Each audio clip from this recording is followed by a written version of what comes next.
Hey, it's Mike over at fishyourassoff.com, and today what we're talking about is the best tackle for surf casting. Fishing off the beach, for whatever it is. And we're going to cover the prices and the sizes and, really, in my opinion, the best reels, even though I'm kind of cheap, so these will be on the cheaper end. You can spend a lot more money, trust me, on getting a surf casting set up. But the one I use is basically 10 feet. It's a 10-foot ugly stick. It was, I don't know, right about $100, maybe 90, something like that. And the reel on mine is, what is it? It's a 5500 Spin Fisher V, which is Penn. I like Penn a lot for the saltwater stuff, just because they seem more corrosion resistant, and this one's sealed and things like that. But I'll cover all that in a second. But this is what this is. It's basically the best tackle for surf casting here in Florida. All right. What's the best tackle for surf casting? All right. I think you need at least a 5500 to a 6500 sized reel. In my case, I love surf casting big pencil plugs. The topwater plugs for blacktip and tarpon when they're rolling through. So I'm looking for something that I can fit a lot of 50-pound braid on. So really mine's more about not getting spooled, because I get enough braid onto my reel.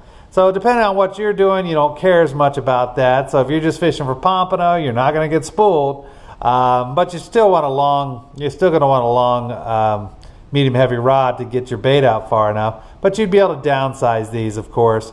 So if you're pompano fishing or something like that, you're probably going to have a 4000 series, maybe up to 5500, depending on what you're doing, what you're catching. But for me, most of mine is for sharks and tarpon, so I'm using a 5500 to a 6500 size reel.